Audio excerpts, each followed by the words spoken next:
Sarah never imagined she would be building walls with her own hands while 8 months pregnant. Deep in the Oregon wilderness, far from any road or neighbor, she stacks each log with determination that comes from having nowhere else to turn. Her husband left when she told him about the baby, taking their savings and her faith in promises. Now, with winter approaching, she hammers nails and chinks gaps between logs, creating a shelter for the child she carries. Every morning brings new challenges, finding clean water, gathering firewood, protecting her growing belly from the sharp edges of her construction. But Sarah has learned something powerful about herself in these lonely months. She is stronger than she ever knew. What she doesn't know is that tomorrow, a stranger will stumble into her clearing, lost and injured from a hiking accident. But will this unexpected encounter become her salvation, or destroy the fragile sanctuary she has fought so hard to build? Before we jump back in, tell us where you're tuning in from. And if this story touches you, make sure you're subscribed, because tomorrow I've saved something extra special for you. The wedding ring catches the morning light as Sarah adjusts her grip on the wooden hammer. 3 months ago, she would have taken it off by now, but somehow removing it feels like admitting defeat. David had slipped it onto her finger 5 years ago in a ceremony filled with promises about forever, about building a life together, about never giving up on each other. The irony isn't lost on her that she's now literally building a life, just not the one they had planned. The cabin sits in a natural clearing 15 miles from the nearest Forest Service road, surrounded by towering Douglas firs and western hemlocks that have stood here for centuries. Sarah discovered this place during what was supposed to be their final camping trip together before the baby arrived. Instead, it became the place where David finally said the words that had been building between them for months. "I can't do this, Sarah. I'm not ready to be a father. I'm not ready for any of this." She had driven home alone that night, her mind reeling with the implications of his abandonment. 2 days later, she found their joint bank account emptied and a note on the kitchen counter explaining that he needed time to figure things out. Time. As if time would somehow make her less pregnant, less dependent on him, less of an inconvenience to the carefully structured life he had built around his career at the consulting firm. The silence here is different from the oppressive quiet that filled their suburban home after he left. This is a living silence, filled with the whisper of wind through pine needles, the distant call of ravens, and the steady rhythm of her own heartbeat. At night, lying on the sleeping bag inside her partially completed cabin, she can hear the forest settling around her like a protective embrace. Water comes from a spring she discovered 50 yards uphill from her chosen building site. The source bubbles up from between moss-covered rocks, creating a small pool before trickling downward to join a seasonal creek. Every morning, she fills her water containers and filters the crystal-clear liquid through, a system she improvised from camping gear and careful research in the wilderness survival books she'd borrowed. From the library before coming here, food is a constant calculation. She brought enough canned goods and dried supplies to last several weeks, but stretching them requires careful planning. Wild berries have provided welcome variety, and she's learned to identify edible plants from the guidebooks she studies each evening by lamplight. Occasionally, she treats herself to fresh fish from the creek using techniques she learned, watching survival videos on her phone before the battery finally died. The physical challenges of construction, while heavily pregnant, have taught her things about her body she never knew. Her center of gravity shifts daily, requiring constant adjustment in how she moves and lifts. Rest breaks come more frequently now, but she's learned to use them productively, chinking gaps between logs with moss and mud while sitting down, or sorting through her supplies to plan the next day's work. Each wall that rises brings a sense of accomplishment she never experienced in her old life. As an office manager for a small accounting firm, her work felt abstract, forgettable. Here, every nail driven home, every log carefully fitted into place represents survival made tangible. The baby seems to approve of the work too, moving more actively when she's engaged in construction, as if sensing the importance of what they're building together. Evening routines have become sacred rituals. After the physical work ends, she sits by her small campfire and talks to the baby, describing the progress they made that day and the plans for tomorrow. Sometimes she reads aloud from the pregnancy book she brought, preparing herself for the birth that grows closer each day. Other times, she simply listens to the forest sounds and feels the child moving within her, both of them suspended in this temporary world between her old life and whatever comes next. The baby's movements have grown stronger and more frequent as her due date approaches. Sometimes she feels tiny limbs pushing against her ribs, as if the child is eager to help with the construction. During these moments, Sarah finds herself explaining her choices out loud, talking through the decisions that brought them to this isolated clearing in the mountains. "Your daddy got scared," she whispers during one of these conversations, her hand resting on her belly as the baby shifts and turns. "But we're not scared anymore, are we?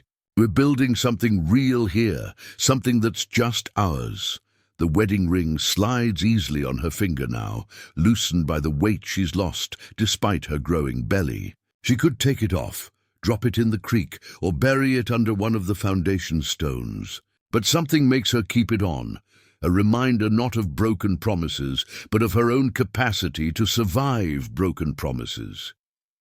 Tomorrow she plans to start work on the roof supports. The walls are nearly complete now, solid and straight, despite being built by inexperienced hands. Winter will arrive soon, and with it the baby. But for the first time since David left, Sarah feels ready for what's coming. She has built shelter with her own hands. She has learned to trust herself completely. Whatever challenges lie ahead, she will face them from a position of strength she never knew she possessed. The forest keeps its secrets, but it has begun to share its wisdom with her. In the morning, she will pick up her hammer again and continue building the life she never planned, but somehow always needed. The blueprint sketch lies spread across a flat boulder she's designated as her planning table, weighted down with smooth river stones at each corner. Sarah drew these plans during her second week here, when the reality of what she was attempting finally sank in. The pencil lines show a simple structure: 4 walls, a slanted roof, a door facing east to catch the morning sun. What the sketch doesn't capture is the careful thought behind every dimension, every angle calculated to make the most of her limited materials and even more limited construction experience. She studies the drawing each morning before beginning work, like a meditation on what's possible. The original plan called for a 12 by 16-foot cabin, but she's had to scale back to 10 by 12 as she learned the true weight of logs and the effort required to move them into position. The sketch bears the evidence of these revisions, eraser marks where ambition gave way to pragmatism, new lines drawn to reflect the lessons learned through trial and error. Before David left, Sarah's idea of construction came from home improvement shows where skilled carpenters transformed spaces in 30-minute episodes. Her previous experience with tools extended barely beyond hanging pictures and assembling furniture from instruction manuals. Now she can read the grain of wood, judge the straightness of a log by eye, and predict how a tree will fall by studying its lean and the wind direction. The learning curve was steep and unforgiving. Her first attempt at notching logs resulted in gaps large enough for wildlife to enter freely. The second try produced joints so tight she had to abandon them entirely and start over. By the 4th or 5th attempt, muscle memory began to develop, and she found herself understanding the relationship between wood and tool in ways that surprised her. Each morning begins with stretching exercises to prepare her changing body for the physical demands ahead. Pregnancy has shifted not just her balance, but her entire relationship with strength and endurance. Tasks that would have winded her in the first trimester now require different techniques as her belly has grown. She's learned to lift with her legs, to work in shorter bursts with more frequent rests, to listen to her body's signals about when to push forward and when to stop. The improvised tools scattered around her worksite tell the story of adaptation and resourcefulness. Alongside the basic construction tools she brought from town, she's created specialized implements from materials at hand. A log roller fashioned from a fallen branch and secured with rope helps her move timber into position. A measuring stick cut to exact lengths eliminates the need for constant calculations. A wooden mallet carved from seasoned oak delivers force without the jarring impact of metal on metal. Her former life seems increasingly distant as each day passes in this clearing. The woman who used to spend lunch breaks browsing furniture catalogs and weekend home improvement stores now finds satisfaction in problems that can be solved with observation, patience, and physical effort. The baby seems to appreciate this shift too, moving more calmly during construction work than it ever did during her office hours. Afternoons are often spent on detailed work that requires more finesse than strength. Chinking the gaps between logs with a mixture of mud, moss, and small stones demands patience and precision. Each space must be sealed carefully to prevent drafts, while allowing the wood to settle naturally as it dries. She's developed techniques for applying this mixture smoothly, creating seals that are both functional and pleasing to look at. The roof design presented the most challenging engineering problem. The sketch shows a simple shed-style roof slanting from front to back, but translating that into reality required understanding load distribution, rafter spacing, and drainage. She spent 3 days studying roof construction in her wilderness building manuals before feeling confident enough to cut the first support beam. Evening work continues by lamplight when daylight fades too early. These quieter hours are devoted to preparing materials for the next day's construction, sorting through her supplies, and refining her plans. The baby is most active during these twilight periods, as if eager to participate in the planning sessions. Sarah finds herself describing the work aloud, explaining to her unborn child why each decision matters and how each element contributes to their future safety and comfort. The transformation in her hands tells its own story. What began as soft office hands marked by paper cuts and keyboard wear have become strong and capable, calloused in exactly the right places to grip tools securely. Her fingernails, once carefully maintained, are now kept short and practical. The wedding ring now sits more loosely, but somehow feels more honest than it ever did in her previous. Life problems that would have sent her into panic a few months ago now present themselves as puzzles to solve through careful thought and experimentation. When she discovered the ground wasn't level where she'd planned to build, she spent 2 days learning to use a transit level fashioned from water-filled containers and string lines. When her original foundation design proved inadequate for the soil conditions, she researched and implemented a pier system using flat stones gathered from the creek bed. The rhythm of construction work has become as natural as breathing. Early morning preparation, intensive work periods during the cooler hours, rest and planning during midday heat, detailed work in the afternoon, and equipment maintenance in the evening. This schedule accommodates both her physical limitations and the demands of building in a location where every supply must be. Carried in by hand, weather has become a constant consideration in ways she never experienced in climate-controlled environments. Rain means covering materials and switching to indoor projects. Wind affects the safety of working with tall materials. Temperature determines when concrete-like mud mixtures will set properly. She's learned to read cloud formations and feel atmospheric pressure changes in her joints. The blueprint sketch has evolved into something more than construction plans. It represents hope made tangible, a vision of security and independence that grows more achievable with each passing day. Soon, she'll begin work on the roof supports, the final major phase before winter arrives. The baby will be born within these walls she's building with her own hands, in this shelter that represents everything she's discovered about her own capabilities. Tomorrow, she'll trace her finger along those pencil lines one more time. then pick up her tools and continue transforming sketch into reality. The sound that breaks through the morning silence isn't one Sarah recognizes from her weeks of forest education.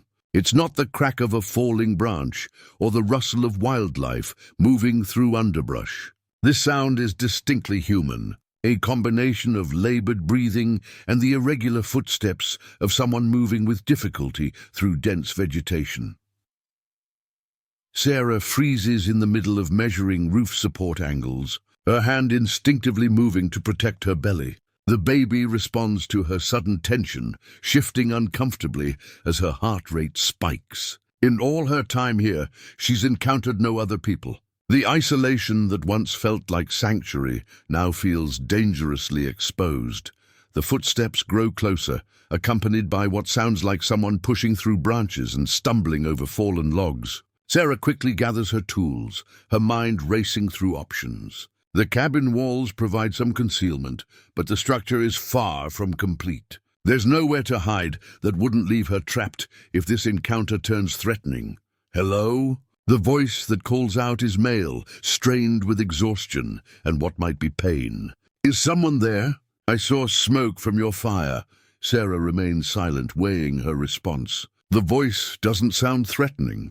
But David's voice hadn't sounded threatening either until the morning he announced he was leaving. Trust isn't something she's prepared to offer freely anymore. Please, the voice continues, closer now. I'm hurt and I'm lost. I just need help getting back to the trail. Against her better judgment, something in the genuine desperation of his tone moves her.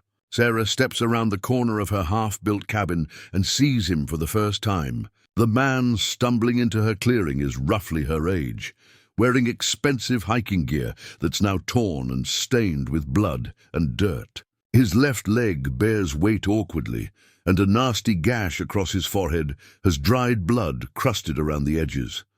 He stops short when he sees her, his eyes widening in disbelief. For a long moment, they stare at each other across the clearing, both trying to process the improbability of this encounter. You're pregnant, he says finally, as if stating this obvious fact might help him make sense of finding a heavily pregnant woman building a cabin alone in the wilderness. You're bleeding, Sarah replies. Matching his tone of careful observation, the man shifts his weight and winces. I fell. Lost the trail yesterday afternoon and spent the night trying to find my way back. Slipped down a ravine this morning and hit my head on a rock.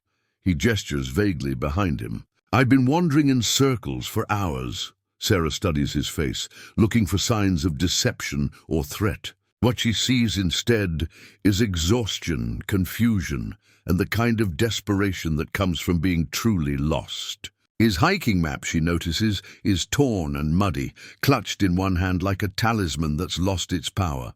What's your name? She asks, still maintaining distance between them. Marcus, he answers. Marcus Chen. I'm a day hiker from Portland. Started early this morning from the Salmon River trailhead, but everything looks the same out here. He pauses, studying her construction project with obvious bewilderment. What's your name? And what are you doing way out here? The question hangs in the air between them. Sarah realizes that explaining her situation to a stranger forces her to confront just how unusual her circumstances really are. To someone from the normal world, her story must sound like fiction or mental illness. I'm Sarah, she says carefully. I'm building a cabin. By yourself? While pregnant. Marcus's voice carries no judgment, only amazement. How far are we from the nearest road? About 15 miles. Sarah watches his face process this information. Maybe more, depending on which way you came. Marcus looks around the clearing with new understanding. The partially completed cabin, the organized work site, the evidence of weeks of sustained effort. You've been out here alone this whole time. Something in his tone, a quality of respectful awe rather than pity or alarm, makes Sarah relax slightly. 2 months now. That's incredible. Marcus shifts his weight again and grimaces. Look, I don't want to impose, but could I sit down for a minute? My leg is pretty messed up.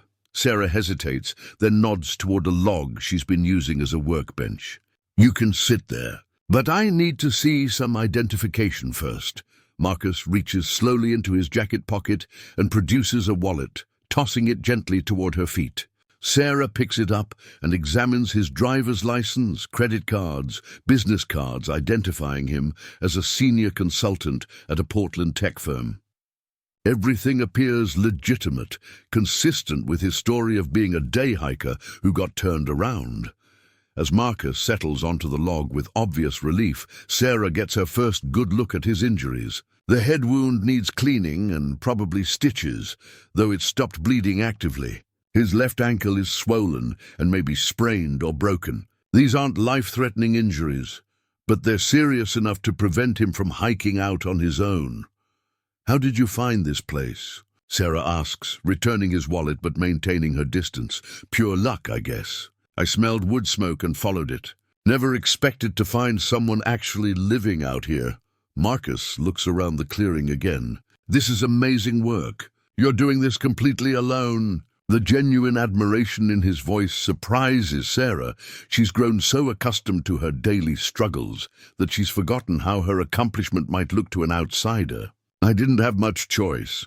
"There's always a choice," Marcus says quietly. This took tremendous courage. His words hit deeper than Sarah expected. For months, she's been focused on pure survival, on solving one practical problem after another. She hasn't thought of what she's doing in terms of courage. But hearing it acknowledged by a stranger brings an unexpected emotional response. "Your head needs attention," she says, deflecting from the compliment. "And your ankle." "I know. I was hoping to make it back to my car, but I'm completely turned around out here."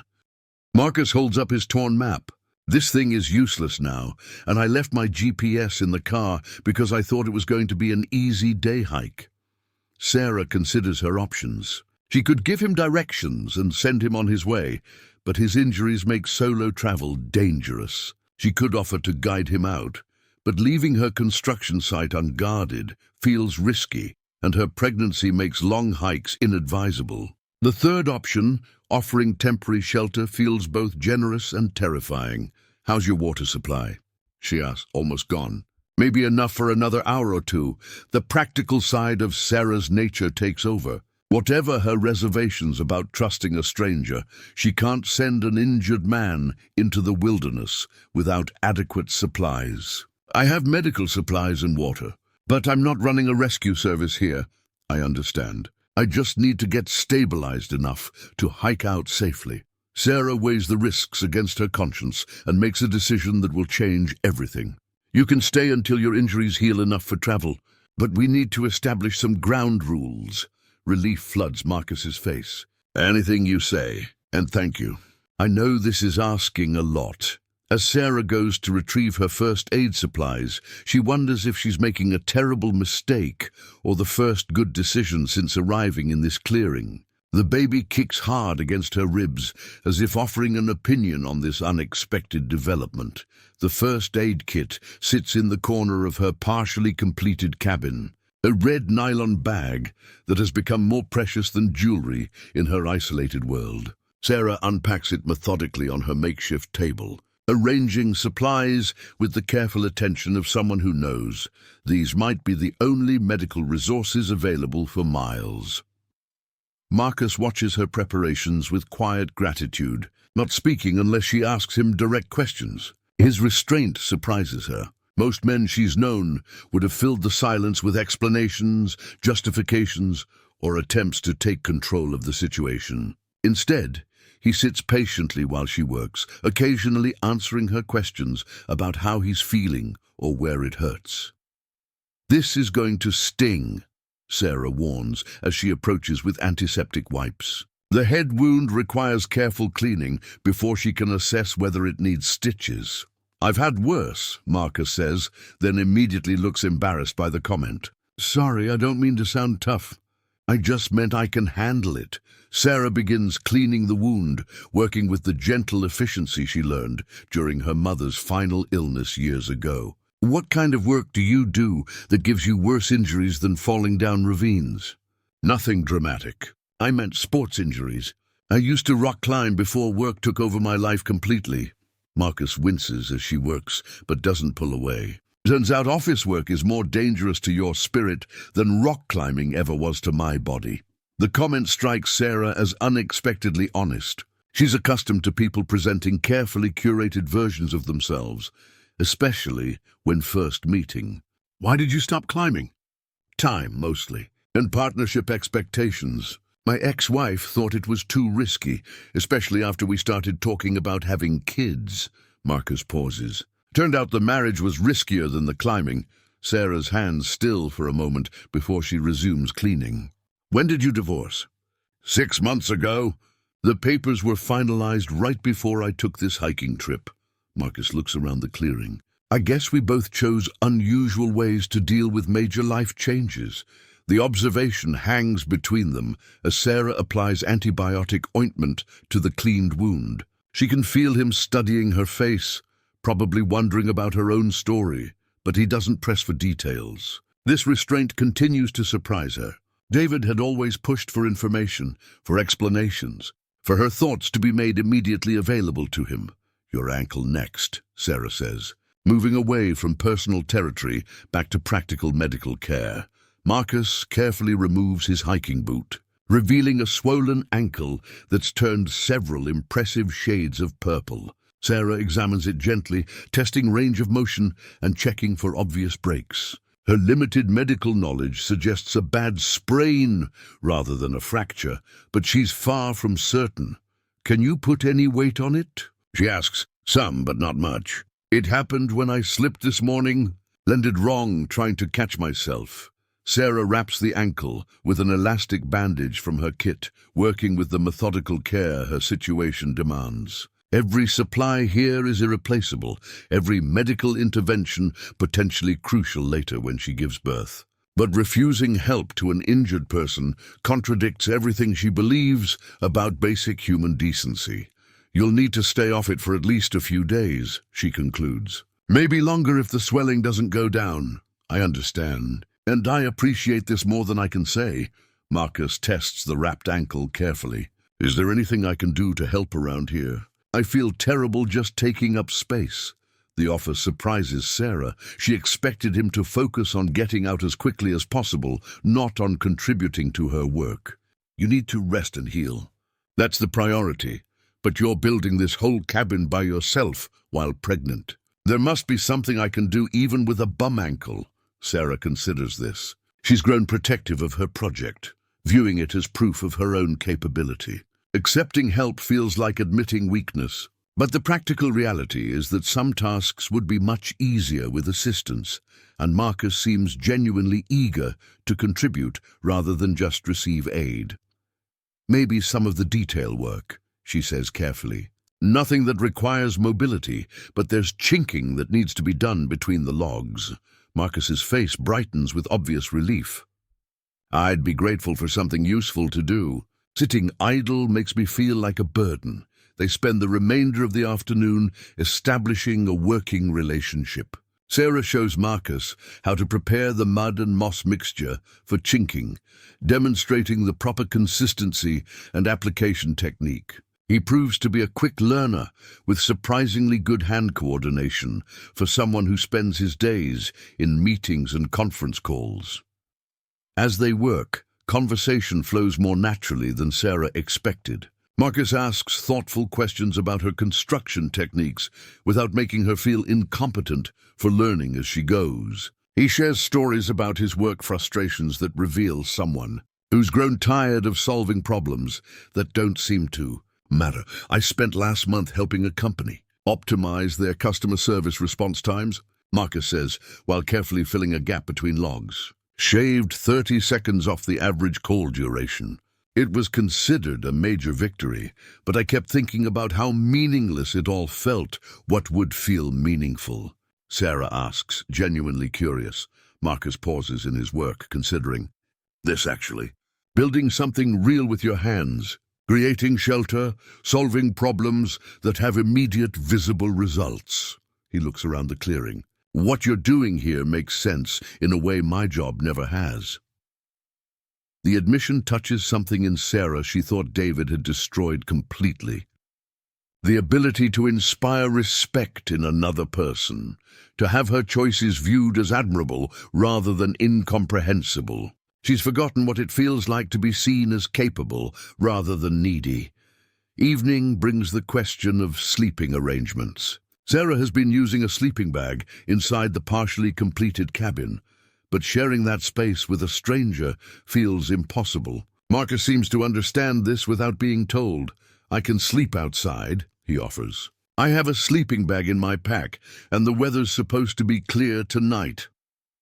The temperature drops pretty significantly after midnight, Sarah warns. "And there are animals." "I'll manage. You've done more than enough already."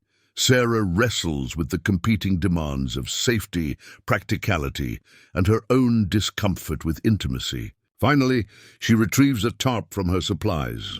"You can set up inside the cabin walls, but on the opposite side from where I sleep. The roof isn't finished, but the walls will provide some protection." Marcus accepts this arrangement gratefully, and they spend the final hour of daylight organizing the space to accommodate two people while maintaining appropriate boundaries. As darkness settles over the clearing, Sarah realizes that for the first time in months, she's not facing the night completely alone. The baby moves restlessly as she settles into her sleeping bag, perhaps sensing the change in their carefully established routine. Tomorrow will bring new challenges in learning to share her sanctuary with someone whose presence represents both help and vulnerability. Morning brings the sound of Marcus moving carefully around the cabin, trying not to wake her while testing his injured ankle. Sarah lies still for a few minutes, listening to his quiet movements and adjusting to the strange reality of another person sharing her space. The baby kicks gently, as if curious about these new sounds in their world.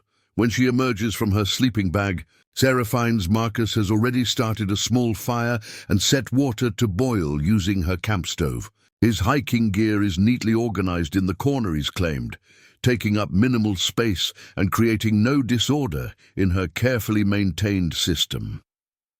"Good morning," he says quietly. "I hope you don't mind that I got the fire going. I wanted to have hot water ready when you woke up." The thoughtfulness of the gesture surprises Sarah. David had rarely considered her needs without being asked directly, and certainly never anticipated them. "Thank you." That was considerate. Marcus's modern hiking equipment creates an interesting contrast with her improvised wilderness setup. His lightweight titanium cookware, high-tech water filtration system, and precision-engineered tools represent a different approach to outdoor living than her adapted camping gear and handmade implements. But rather than making her feel inadequate, the comparison highlights how much she's accomplished with basic resources.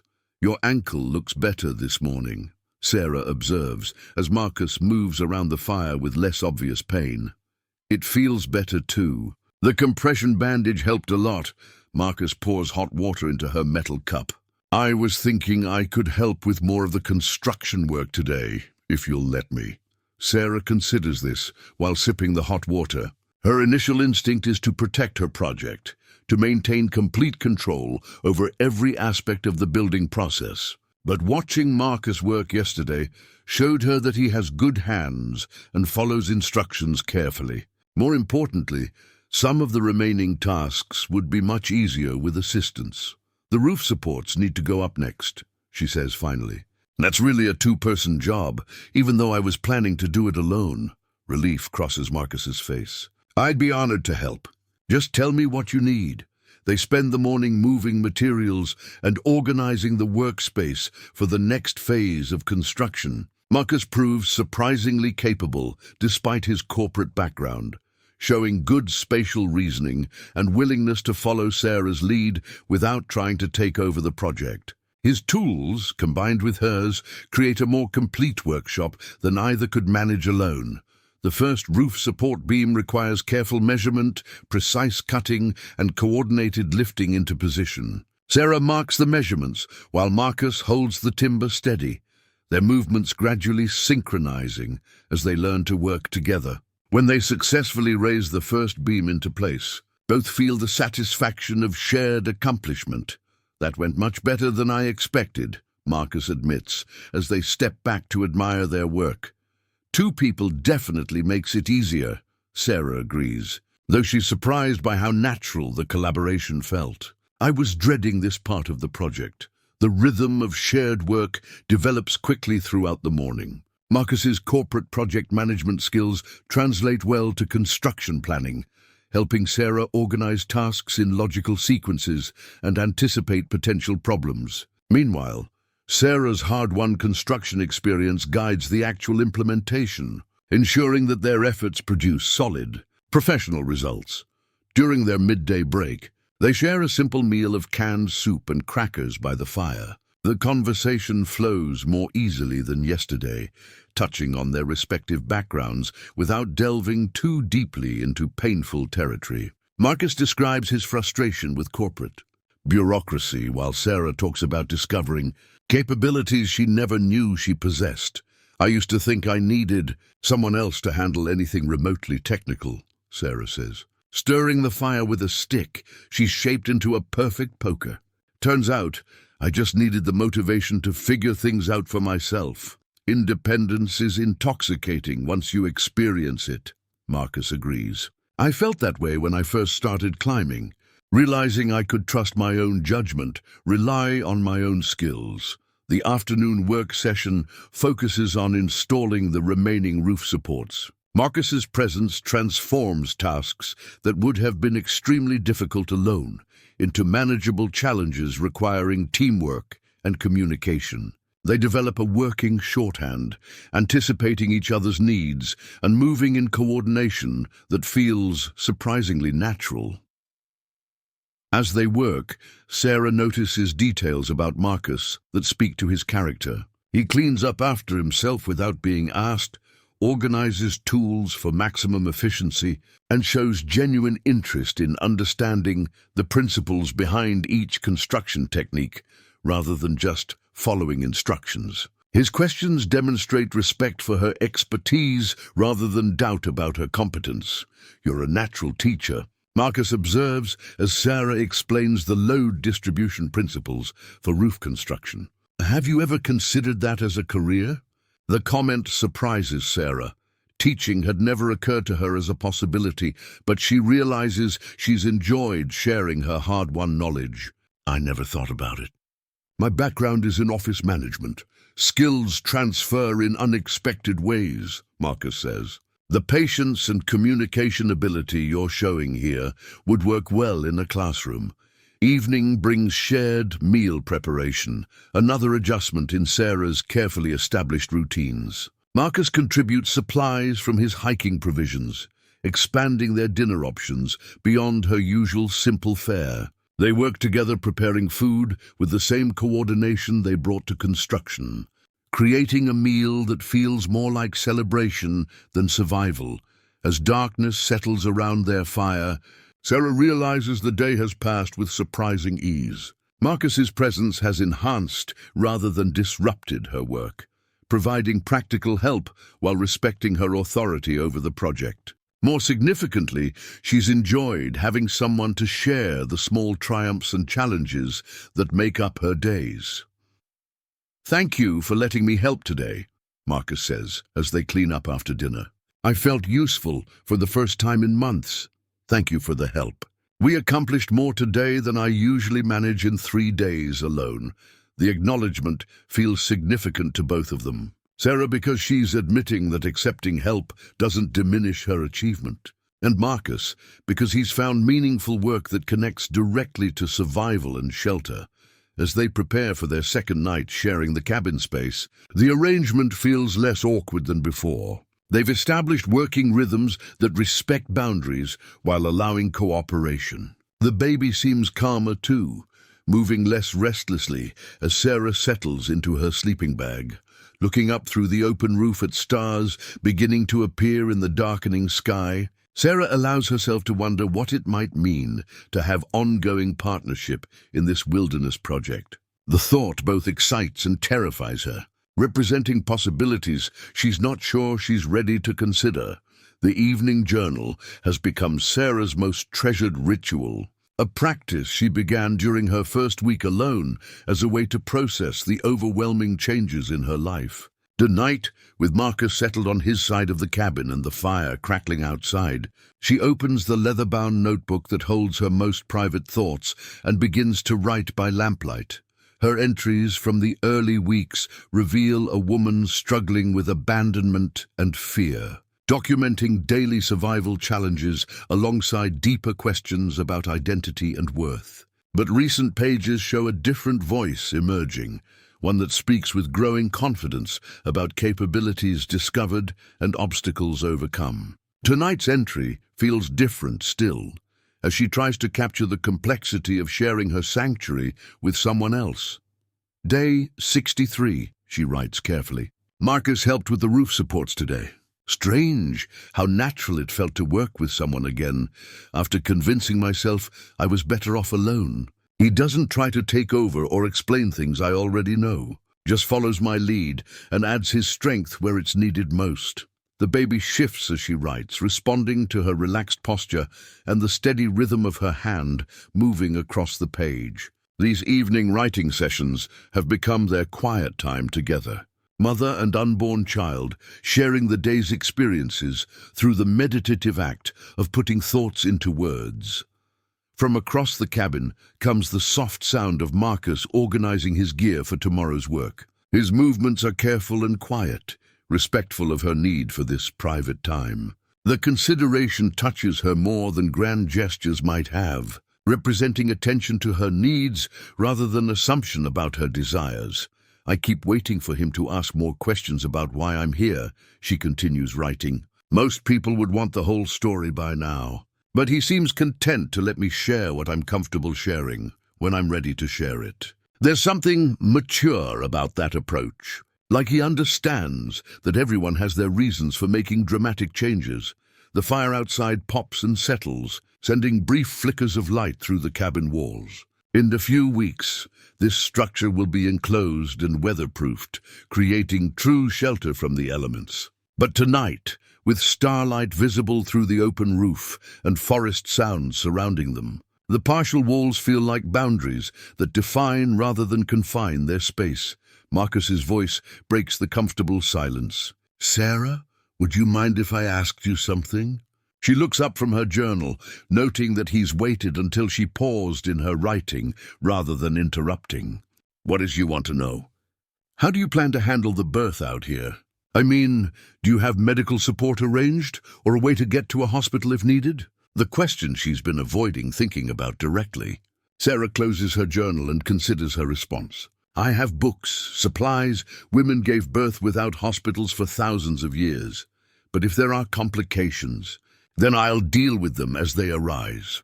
Her voice carries more confidence than she feels. I can't control everything that might happen.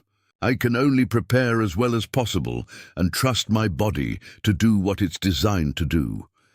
Marcus nods thoughtfully. That takes tremendous courage. I'm not sure I could face something that significant without backup plans and safety nets. You'd be surprised what you can face when you have to. Sarah opens her journal again, then looks back at him. What about you? What brought you to hiking alone in the wilderness instead of dealing with your divorce in more conventional ways? The question hangs between them in the lamplight. Marcus shifts position, settling more comfortably against his pack before answering. I kept thinking I should feel more upset about the marriage ending, he says slowly. Everyone expected me to be devastated, and I tried to be, but mostly I felt relieved. That seemed like something I should examine somewhere quiet, away from well-meaning friends and family who wanted to help me process emotions I wasn't actually having. Sarah finds herself smiling at his honesty. Relief can be more disturbing than grief sometimes. At least grief makes sense to other people. Exactly. How do you explain to someone that your marriage ending feels like getting out of prison? Marcus pauses, though I guess you might understand that feeling. The observation is gentle but perceptive. Sarah realizes he's noticed things about her situation that she hasn't explicitly shared, reading between the lines of her careful explanations with emotional intelligence that surprises her. My husband left when I told him about the baby, she says, offering more truth than she's shared with anyone since arriving here. Said he wasn't ready to be a father, wasn't ready for the responsibility. That must have been devastating. It was. But also in some ways clarifying. Sarah looks down at her hands, noting how different they look now from the soft office hands she had when David left. I realized I'd been trying to build a life with someone who was fundamentally not interested in building anything with me. Just in having me available to support whatever he decided he wanted. The baby moves strongly, as if responding to this acknowledgement of difficult truths. Sarah places her hand on her belly, feeling the reassuring presence of the life growing within her. The baby moves more when we're talking about serious things, Marcus observes, like it's interested in the conversation. I talk to the baby a lot when I'm working alone. Tell them about what we're building, why we're here, what I hope for our life together. Sarah hesitates, then adds, "It feels less lonely that way." "You're already a mother," Marcus says quietly. "The birth will just make it official." The comment touches something deep in Sarah's chest. Throughout her pregnancy, she's focused on practical preparations, on survival and shelter and medical supplies. But Marcus's words acknowledge the emotional reality that's been developing alongside the physical changes, the gradual transformation of her identity from woman to mother.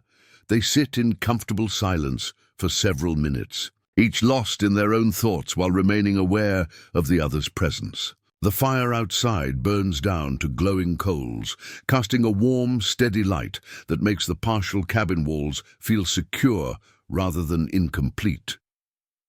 "Thank you for sharing that," Marcus says eventually, "for trusting me with your story.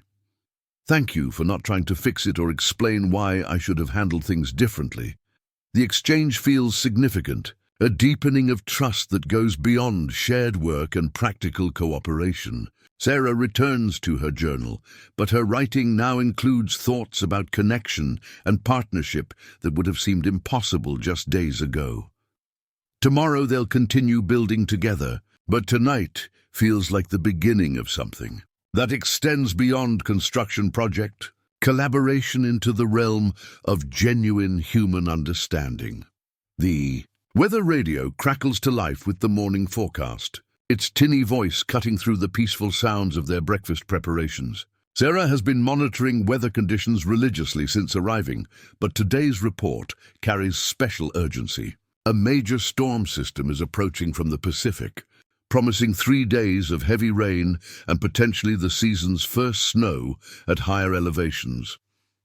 "Looks like we're going to get a real test of your construction skills," Marcus says, adjusting the radio's antenna to improve reception. The small device, powered by a hand crank and solar panel, has become their primary connection to the outside world's rhythms and warnings.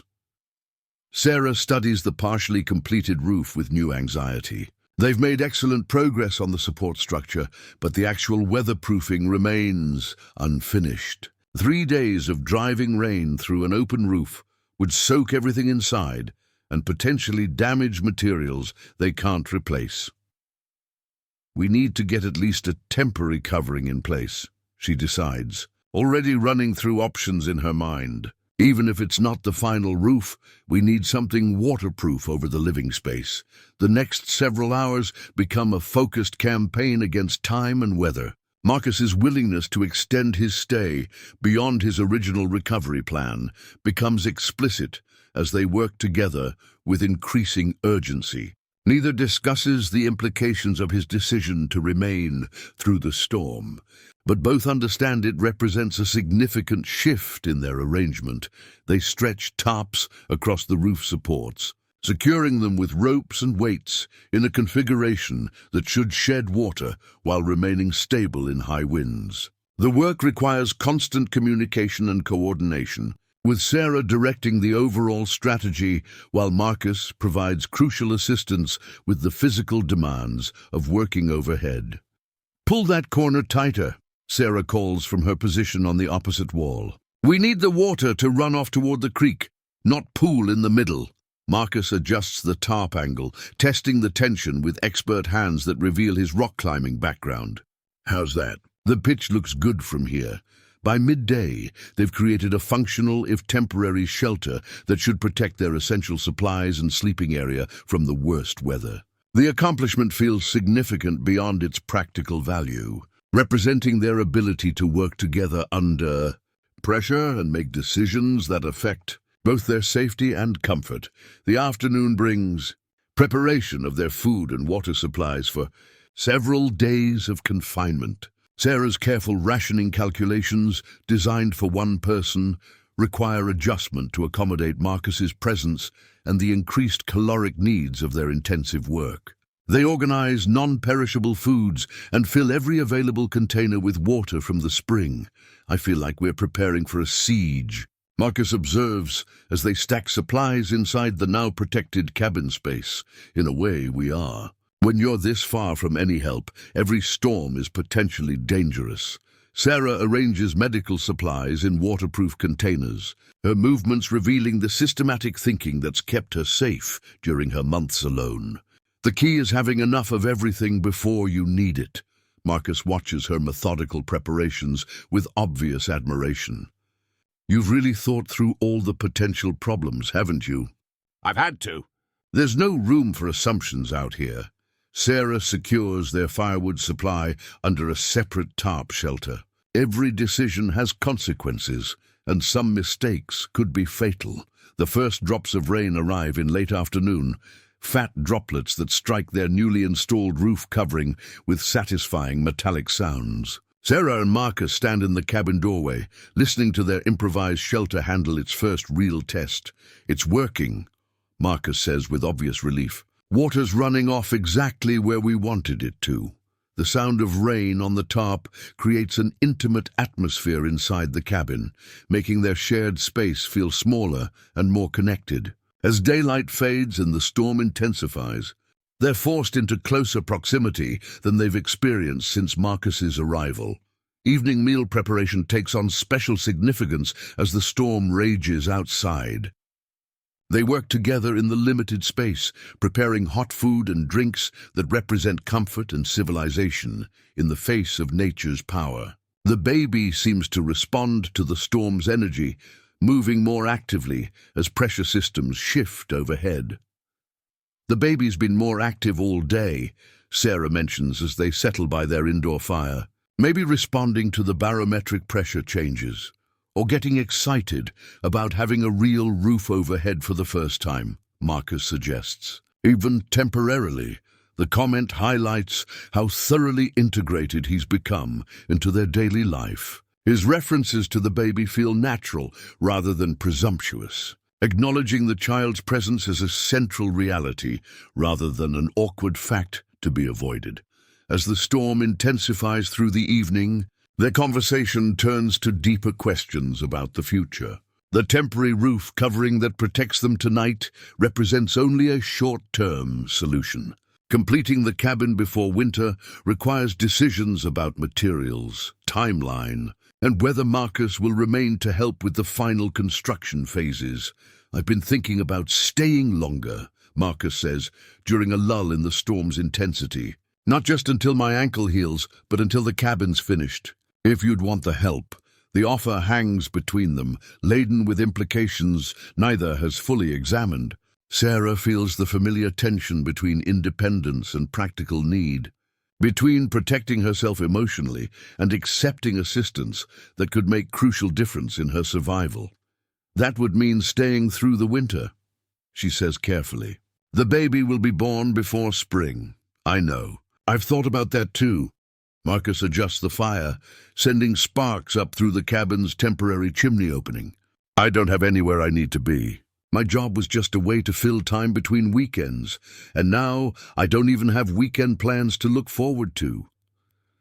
The honesty of his admission moves Sarah more than elaborate promises might have. He's not offering to stay out of romantic impulse or misguided rescue fantasies, but because he's found something meaningful in their shared work and wants to see it through to completion. Outside, the storm reaches full intensity, with wind driving rain against their shelter and testing every rope and anchor point they installed. Inside, Sarah and Marcus sit close enough to share warmth while maintaining the careful boundaries that allow them both to feel safe. The baby moves restlessly as Sarah settles into her sleeping bag, perhaps sensing the significance of decisions being made in the storm-protected space around them. Tomorrow will bring assessment of their shelter's performance and continuation of conversations about partnership that extend beyond temporary assistance into territory neither has fully mapped. The storm passes during the night, leaving behind a crystalline morning where every surface gleams with collected moisture. Sarah wakes to the sound of Marcus moving quietly around the cabin, but something in his movements feels different. Instead of his usual careful organization of tools and supplies, he seems to be searching for something specific. "Everything all right?" she asks, emerging from her sleeping bag to find him examining his hiking pack with unusual intensity. "Fine. Just looking for something." Marcus's voice carries a tension she hasn't heard before, and he doesn't meet her eyes as he speaks. Sarah watches him continue searching through compartments and pockets with growing concern. His movements have lost their usual methodical quality, replaced by something that looks almost desperate. When he finally locates what he's seeking, a small electronic device that resembles a satellite communicator, his relief is so obvious it immediately raises questions. "What is that?" Sarah asks, though part of her already suspects the answer. Marcus hesitates, holding the device uncertainly. "A satellite messenger. It connects to cell towers when there's signal, or uses satellite relay in remote areas." The implications hit Sarah like cold water. "You've been able to communicate with the outside world this whole time?" "It's not that simple." Marcus's voice carries guilt and defensiveness in equal measure. "The battery was nearly dead when I arrived, and I wanted to conserve power for emergencies. But you've been using it." This isn't a question. Sarah can see the truth in his posture, in the way he's avoiding direct eye contact. Marcus nods reluctantly. "I sent a few messages, just to let people know I was safe, that I'd found shelter." The betrayal feels disproportionately sharp, considering they've known each other only a week. But Sarah realizes her hurt stems from the careful trust she's been building, the gradual opening of her life to include another person's presence and assistance. The discovery that he's been maintaining secret connections to his outside life while presenting himself as equally isolated feels like a fundamental deception. "Who did you contact?" she asks, her voice carefully controlled. "My brother." "My ex-wife." Marcus finally looks directly at her. "Sarah, I can explain. Your ex-wife." Sarah sits on her sleeping bag, suddenly needing the support. "The one you divorced 6 months ago because the marriage felt like prison." "It's complicated." Marcus sets the device aside and runs his hands through his hair. "Claire is sick. She was diagnosed with stage 4 pancreatic cancer right after our divorce was finalized. She doesn't have anyone else." The information reframes everything Sarah thought she understood about Marcus's presence here. His willingness to stay and help with construction, his comments about having nowhere he needed to be, his apparent contentment with their isolated life. All of it suddenly seems provisional, contingent on circumstances he hasn't shared. "How sick?" Sarah asks, though she's not sure she wants to know the answer. "Terminal. Her doctors are saying months, not years." Marcus's voice drops to barely above a whisper. "She's been asking for me to come back, not as a husband, but as someone who cares about her. As a friend." Sarah feels the familiar weight of abandonment settling over her, the recognition that she's allowed herself to depend on someone who has other obligations, the loyalties that will ultimately take precedence over whatever they've built together in this clearing. "When do you leave?" she asks. "I don't know. I've been trying to figure out what's right." Marcus looks around the cabin they've built together, at the evidence of their shared work and growing partnership. Claire needs support, but she also has family, medical care, resources. You're out here alone, pregnant with winter coming. The comparison feels insulting rather than flattering. Sarah stands abruptly, needing distance from the conversation. and from Marcus's obvious internal conflict. I was alone before you arrived. I can be alone again. Sarah, please. Let me explain what's been happening. But Sarah has moved beyond explanations to the deeper reality of her situation. She spent weeks learning to depend on Marcus's presence, to plan construction projects around his assistance, to imagine a future that includes his continued partnership. The discovery that he's been maintaining connections to a life that might reclaim him at any moment feels like proof that she was right to distrust her initial instincts about independence. Show me the messages, she says. Marcus retrieves the device reluctantly and scrolls through a brief exchange of texts. Sarah reads them quickly, seeing Claire's increasingly desperate requests for Marcus to return, her descriptions of treatment failures and growing fear about dying alone. The messages are heartbreaking in their vulnerability, and Sarah understands immediately why Marcus feels torn. She sent this yesterday, Marcus says, pointing to the most recent message. Her latest test results weren't good. She's asking me to come back now, to spend whatever time she has left helping her get affairs in order. Sarah hands the device back without comment. The moral weight of the situation is clear. A dying woman who needs support from someone she trusts versus a pregnant woman who has already proven she can survive alone. When framed that way, there's really no choice to be made. You should go, Sarah says finally. I don't want to abandon you. Not when we're so close to finishing the cabin, not with the baby coming soon. The word abandon hangs heavily between them. Sarah wonders if Marcus chose it deliberately, or if he simply doesn't understand how thoroughly it captures her fears about depending on anyone again. I'm not asking you to choose between us, Sarah says, though part of her wishes she could make exactly that demand. I'm telling you that you don't need to feel guilty about doing what you think is right for Claire. Marcus studies her face, obviously trying to read her true feelings beneath the carefully neutral words. What if I come back after? After she dies, after you've had the baby? What if I help you finish this place then? The offer is meant kindly, but it reveals how little Marcus understands about the kind of partnership Sarah needs. She doesn't want someone who will help her when convenient, who will prioritize her needs only when they don't conflict with other obligations. She wants someone who chooses her consistently, who sees their shared life as the primary commitment rather than a meaningful side project. I think you should focus on Claire right now, Sarah says. Don't make promises about later that you might not be able to keep.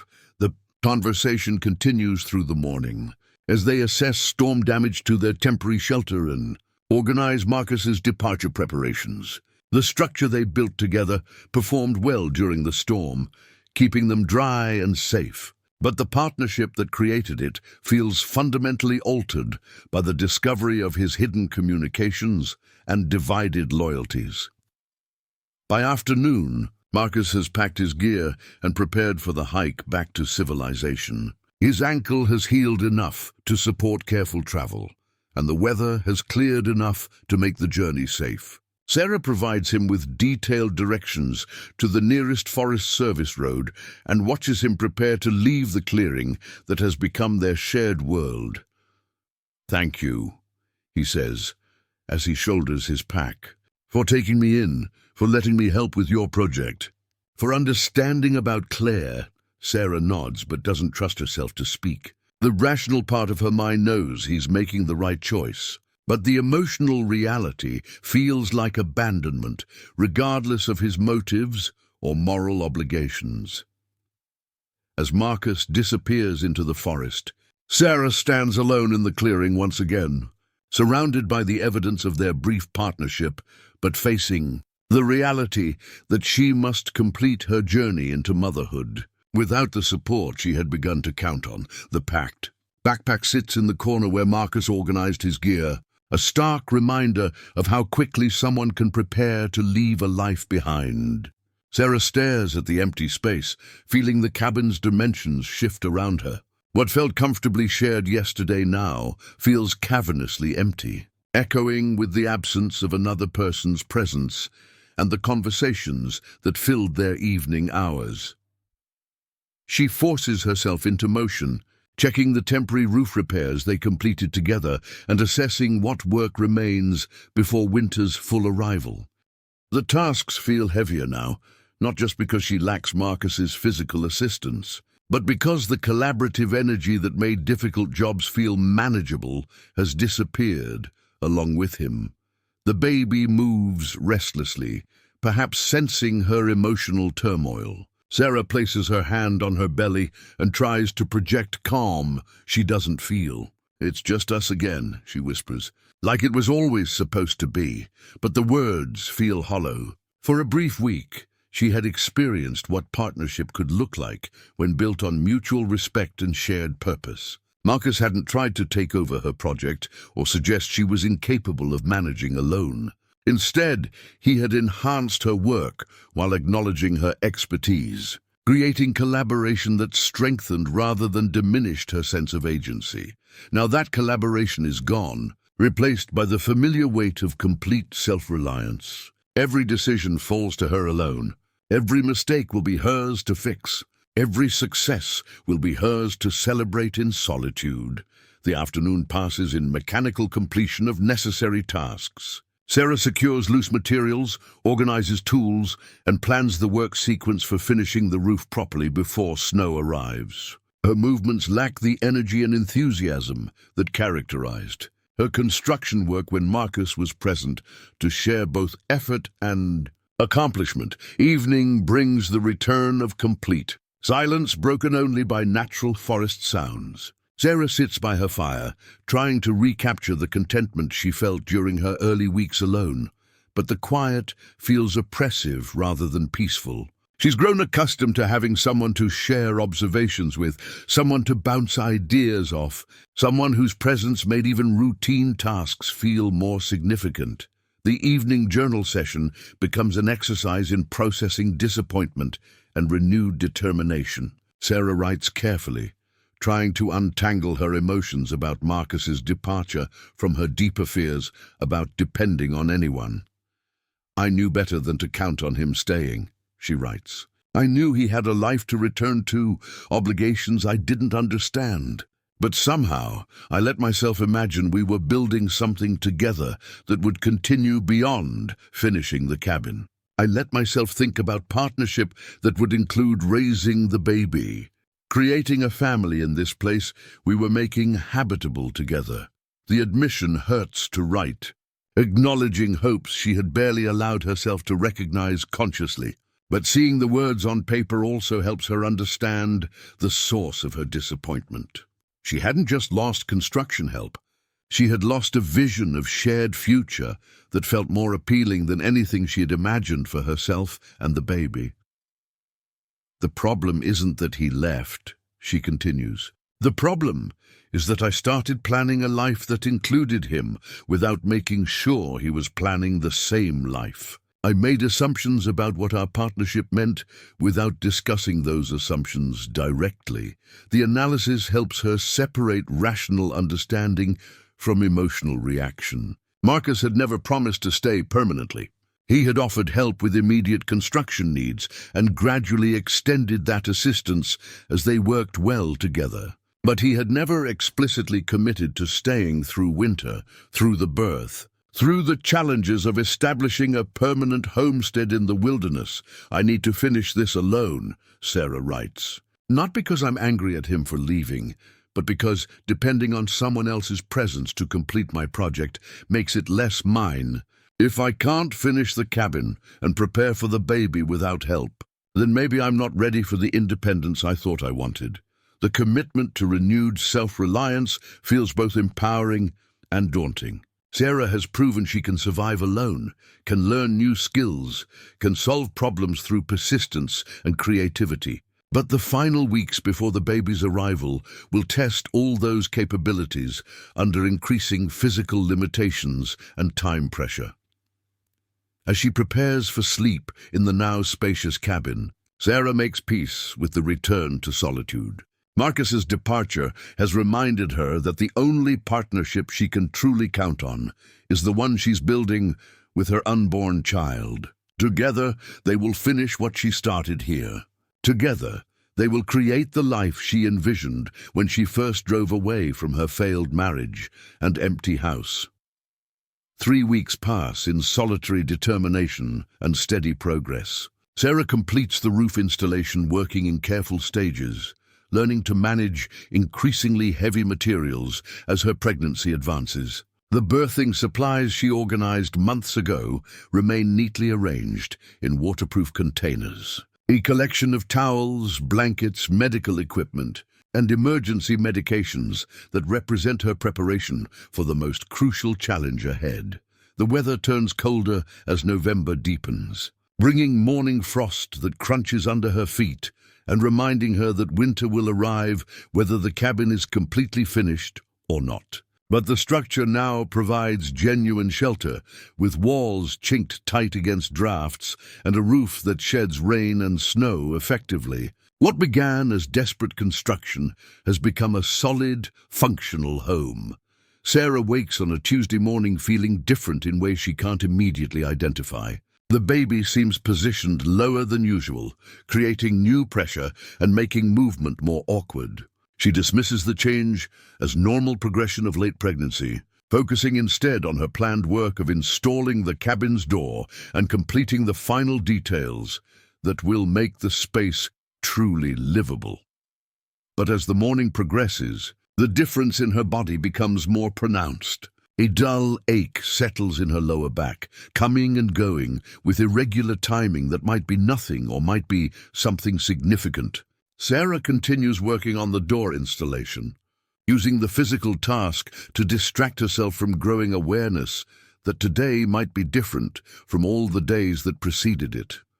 The first unmistakable contraction hits while she's measuring the doorframe, a sudden tightening across her entire abdomen that forces her to stop work and breathe carefully until it passes. When it ends, Sarah stands very still, timing the interval until the next one arrives.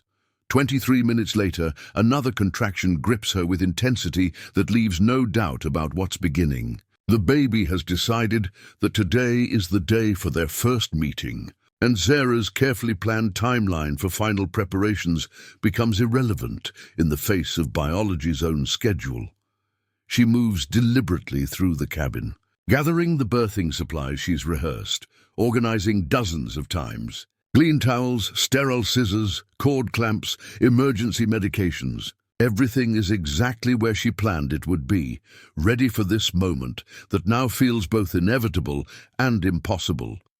The isolation that felt empowering during construction work now takes on new weight. Sarah is 15 miles from the nearest road, perhaps 30 miles from medical assistance, facing the most physically demanding experience of her life with no support except her own preparation and determination. The baby will be born here, in this cabin she built with her own hands, or they will both die in the attempt. Another contraction builds with increasing intensity, and Sarah times it carefully while breathing through the peak. 5 minutes shorter interval than the last one. Labor is progressing steadily, and there's no possibility of getting to outside help, even if she wanted to attempt the journey. She lights the oil lamps that will provide light if the birth continues into darkness, builds up the fire that will keep them warm, and arranges the birthing area according to the plans she's studied in her pregnancy books. Every movement is deliberate and calm, guided by months of mental preparation for exactly this situation. But as afternoon shadows lengthen and contractions grow stronger and more frequent, Sarah begins to understand the difference between intellectual preparation and physical reality. The intensity of labor pain exceeds anything she experienced during her most difficult construction work, demanding complete focus while simultaneously requiring her to think clearly about medical decisions and emergency procedures. The first serious complication becomes apparent as evening approaches. The baby's position feels wrong, creating pressure and pain that don't match the descriptions in her medical books. Sarah realizes she may be facing a breech presentation or other positioning problem that could make delivery dangerous for both of them. Snow begins falling as darkness settles over the clearing, the first significant accumulation of the season. Through the cabin windows, Sarah watches flakes spiral down in the lamplight, creating a barrier between her and any possibility of outside assistance. Whatever happens tonight will happen here, in this space she created, with only her own knowledge and strength to see them through. The baby moves restlessly as another strong contraction peaks, and Sarah feels the first edge of real fear about what the next hours might bring. She has prepared as thoroughly as possible, but childbirth in isolation carries risks that no amount of planning can completely eliminate. As she settles into the rhythm of active labor, Sarah draws on every lesson she's learned about self-reliance and problem-solving under pressure. Tonight, she will discover whether the strength she's developed building this new life will be sufficient to bring her to. The baby moves gently as she settles into her sleeping bag, and Sarah chooses to interpret the movement as agreement with her renewed commitment to independence. Tomorrow, she will return to building their future with her own hands, at her own pace, according to her own vision of what home should be. 3 weeks pass in solitary determination and steady progress. Sarah completes the roof installation, working in careful stages, learning to manage increasingly heavy materials as her pregnancy advances. The birthing supplies she organized months ago remain neatly arranged in waterproof containers. A collection of towels, blankets, medical equipment, and emergency medications that represent her preparation for the most crucial challenge ahead. The weather turns colder as November deepens, bringing morning frost that crunches under her feet and reminding her that winter will arrive, whether the cabin is completely finished or not. But the structure now provides genuine shelter, with walls chinked tight against drafts and a roof that sheds rain and snow effectively. What began as desperate construction has become a solid, functional home. Sarah wakes on a Tuesday morning feeling different in ways she can't immediately identify. The baby seems positioned lower than usual, creating new pressure and making movement more awkward. She dismisses the change as normal progression of late pregnancy, focusing instead on her planned work of installing the cabin's door and completing the final details that will make the space truly livable. But as the morning progresses, the difference in her body becomes more pronounced. A dull ache settles in her lower back, coming and going with irregular timing that might be nothing or might be something significant. Sarah continues working on the door installation, using the physical task to distract herself from growing awareness that today might be different from all the days that preceded it. The first unmistakable contraction hits while she's measuring the doorframe, a sudden tightening across her entire abdomen that forces her to stop work and breathe carefully until it passes. When it ends, Sarah stands very still, timing the interval until the next one arrives. 23 minutes later, another contraction grips her with intensity that leaves no doubt about what's beginning. The baby has decided that today is the day for their first meeting, and Sarah's carefully planned timeline for final preparations becomes irrelevant in the face of biology's own schedule.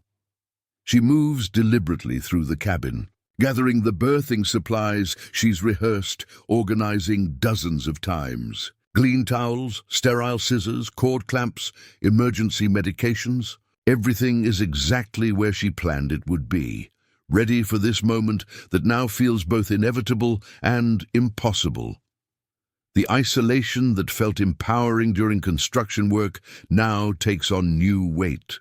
Sarah is 15 miles from the nearest road, perhaps 30 miles from medical assistance, facing the most physically demanding experience of her life with no support except her own preparation and determination. The baby will be born here, in this cabin she built with her own hands, or they will both die in the attempt.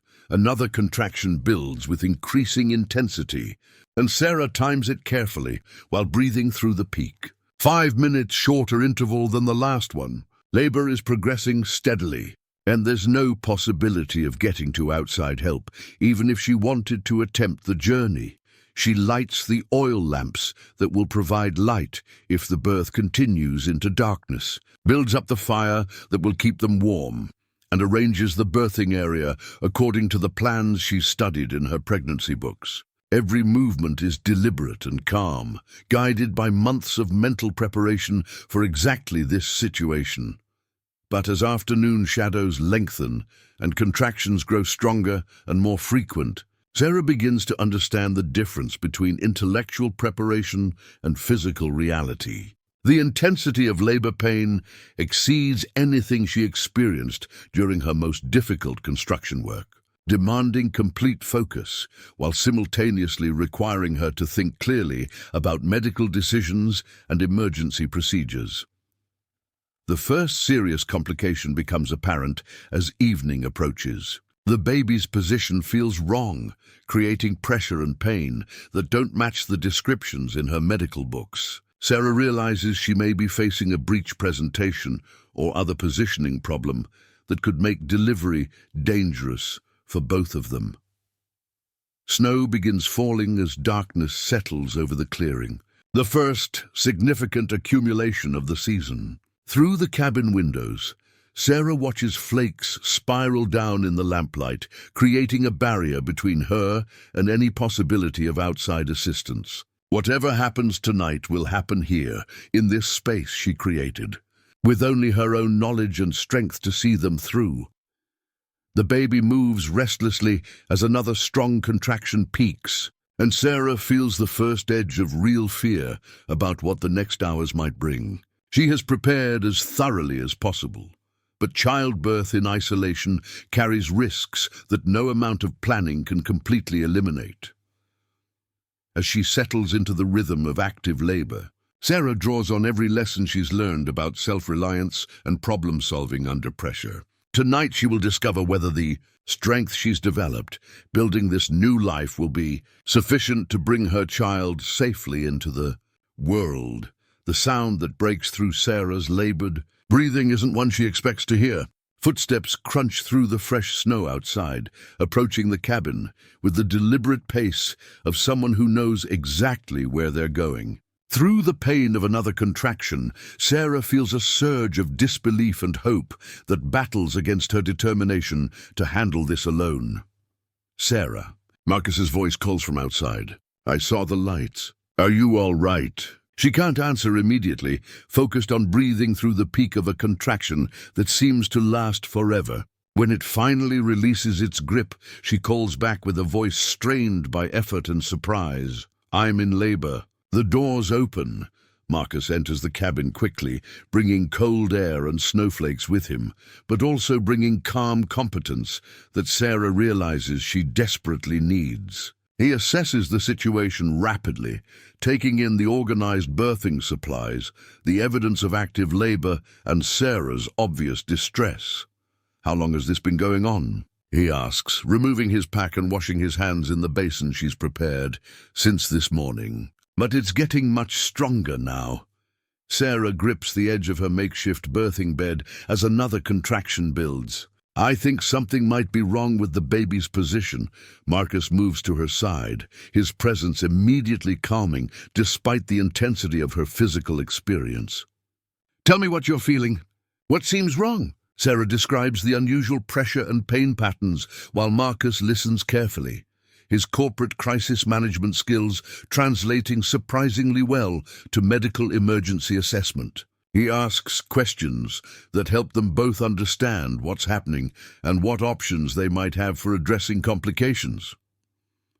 "I came back," he says during a brief respite between contractions.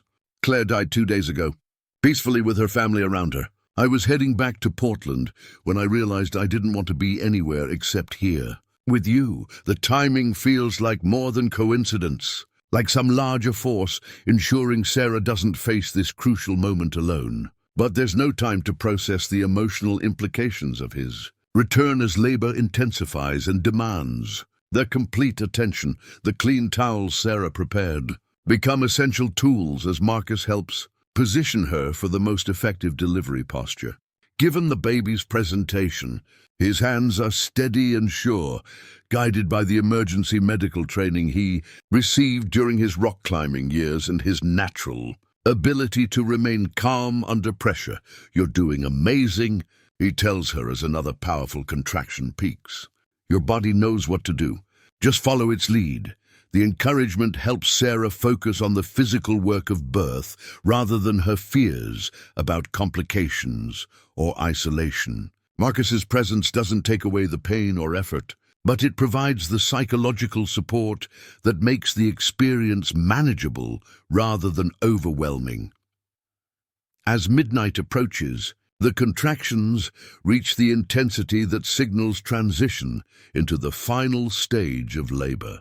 Sarah draws on every reserve of strength she's developed during months of physical construction work, using her intimate knowledge of her body's capabilities to push through exhaustion and pain toward the goal of bringing her child into the world. Marcus assists with quiet competence, anticipating needs and providing steady support without trying to take control of the process.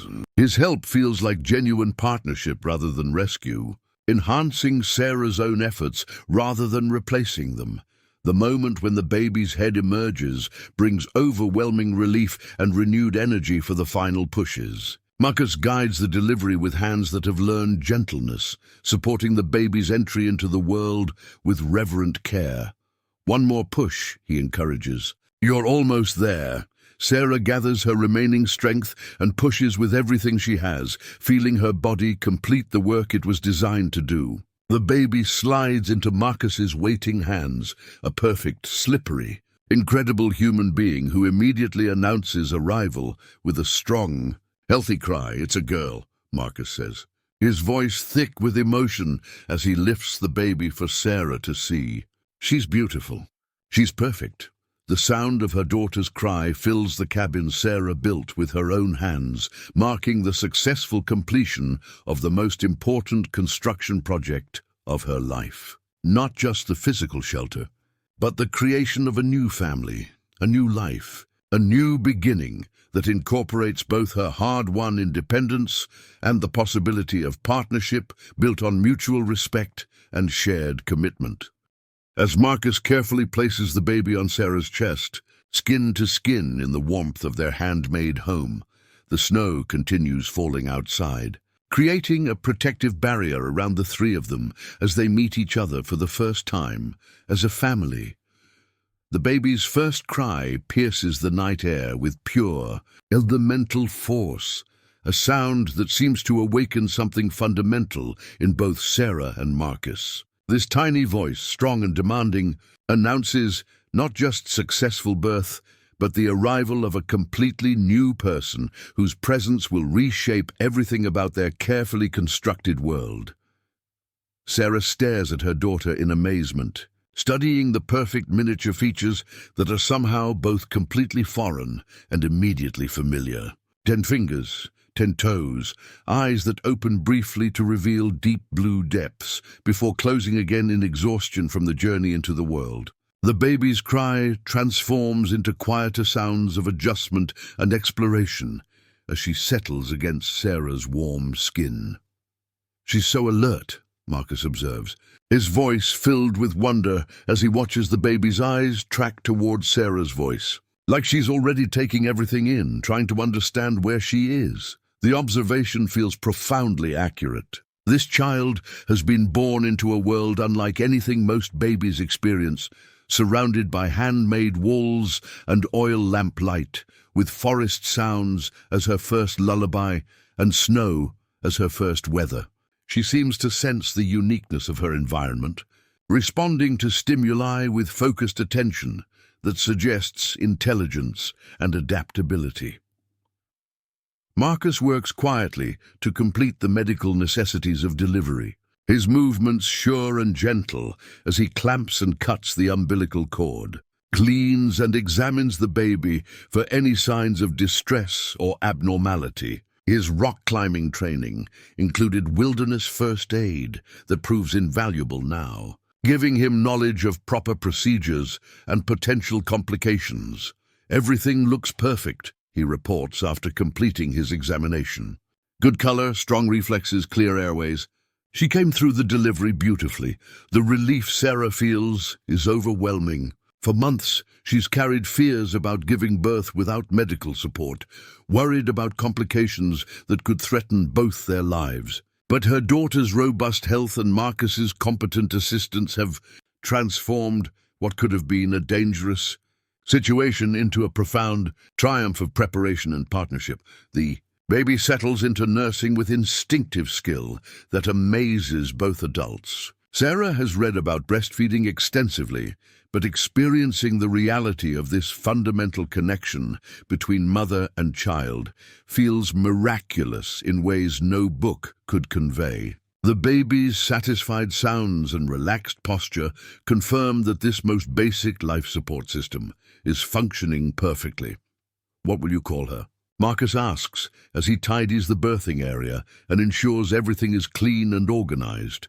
Sarah has considered names throughout her pregnancy, but looking at her daughter's actual face makes the decision suddenly clear.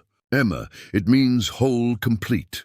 "Emma," Marcus repeats softly, testing how the name sounds in the lamplit cabin. It suits her. She looks like an Emma. Outside, the storm that began during labor continues with increasing intensity, but inside the cabin, the atmosphere is one of perfect peace and security. The walls Sarah built with her own hands now shelter 3 lives instead of 1, and the space that once felt tentatively protective now feels like an unshakable sanctuary. Marcus moves around the cabin with quiet efficiency, banking the fire for steady overnight warmth, checking that water supplies are adequate, ensuring that everything needed for the next several hours is within easy reach. His actions show understanding that the birth is just the beginning of an intensive care period that will require continued attention and support. "I can't believe you came back tonight," Sarah says as she watches him work. "Out of all the nights you could have arrived, I almost stayed in Portland one more day to handle some business details," Marcus admits. "But something kept pushing me to get back here as quickly as possible. Like I needed to be here for something important. The timing feels too perfect to be mere coincidence, as if larger forces conspired to ensure Emma's entry into the world would be supported by both parents' presence and care." Sarah finds herself believing in possibilities she would have dismissed as fantasy just months ago. As the baby sleeps peacefully against her chest, Sarah feels the profound transformation that has occurred not just in her body, but in her entire understanding of herself and her capabilities.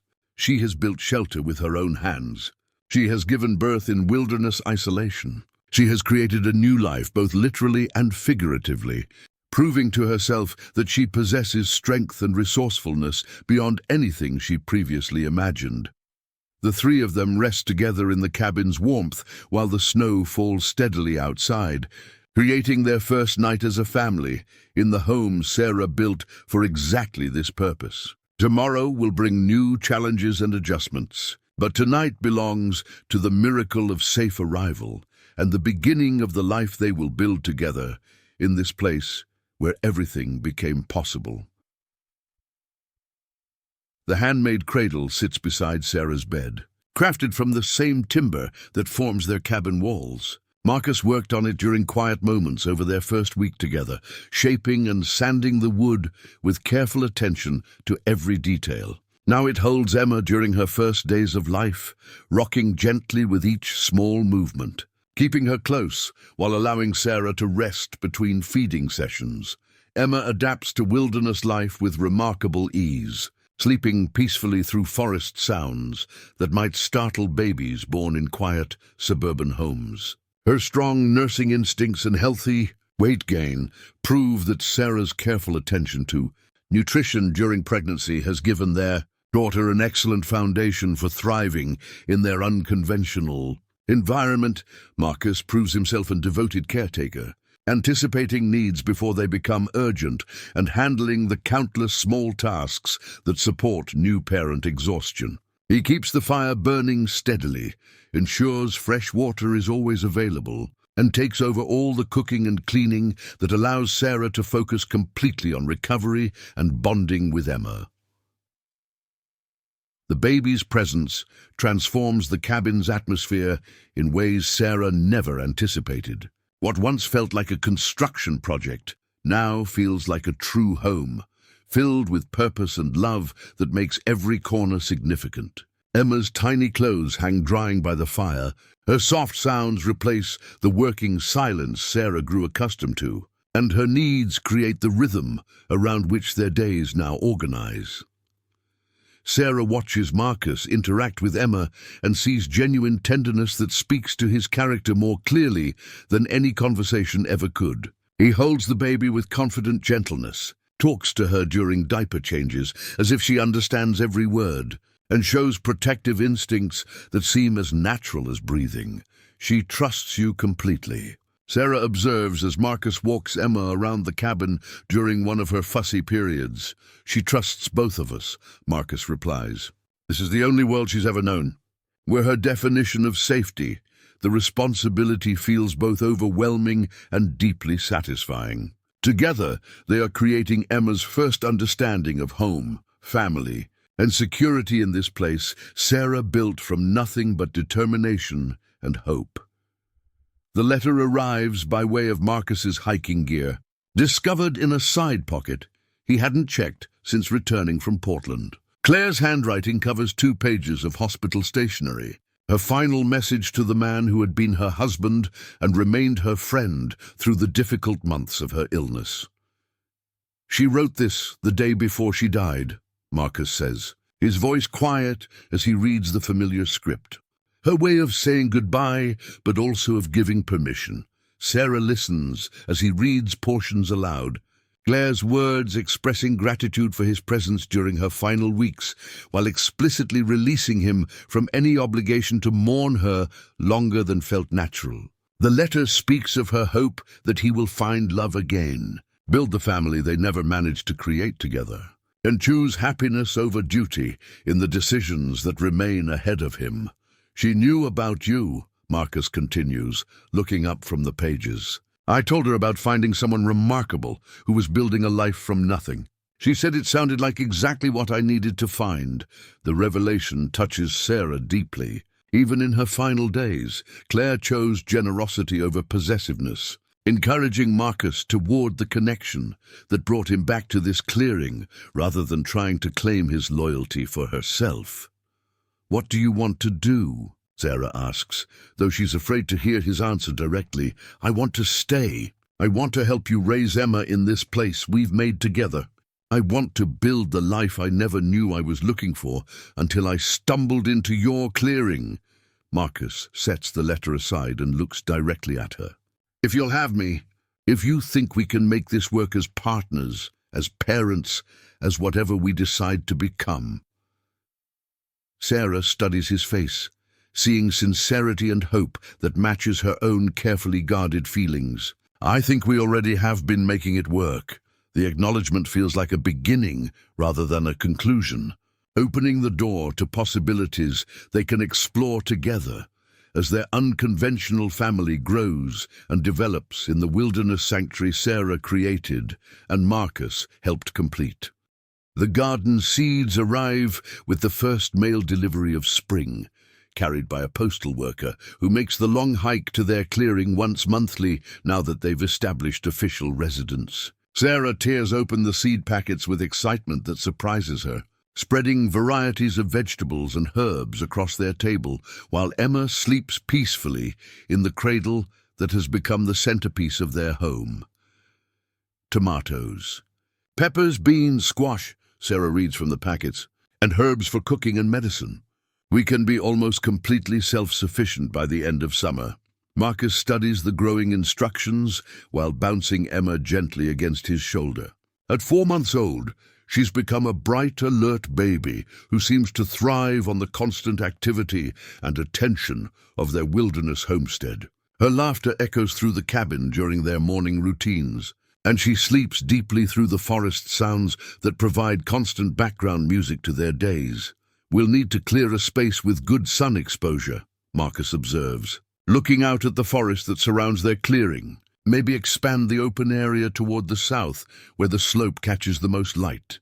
The planning feels significant beyond its practical implications. Planting a garden represents commitment to staying in this place, to putting down roots that will grow deeper with each passing season. Sarah realizes she's no longer thinking of their cabin as a temporary shelter, but as the foundation of a permanent homestead they'll continue developing together. Spring work begins with assessing winter damage and planning improvements to their basic infrastructure. The cabin weathered the harsh months admirably, proving that Sarah's construction instincts were sound and that their collaborative additions created genuinely solid shelter. But now they envision expansions that will accommodate their growing family's needs and make their wilderness life more comfortable. A larger kitchen area, Sarah suggests, as they walk around the cabin with Emma strapped to Marcus's chest in a carrier he fashioned from hiking gear. And maybe a workshop space where I can build furniture for other people. The furniture business has developed organically as neighbors discover Sarah's skill with wood and her eye for functional design. Word travels slowly in their isolated community, but it travels thoroughly, and she's received commissions for tables, chairs, and storage pieces that people are willing to pay well for and wait patiently to receive. Marcus's consulting work continues through satellite internet connection, allowing him to maintain income while living in their remote location. He's discovered that his corporate skills translate well to helping small businesses solve operational problems, and his clients appreciate his new perspective on work-life balance and sustainable growth.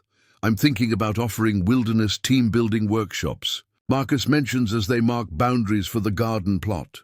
Companies are looking for authentic experiences that help employees develop real problem-solving skills.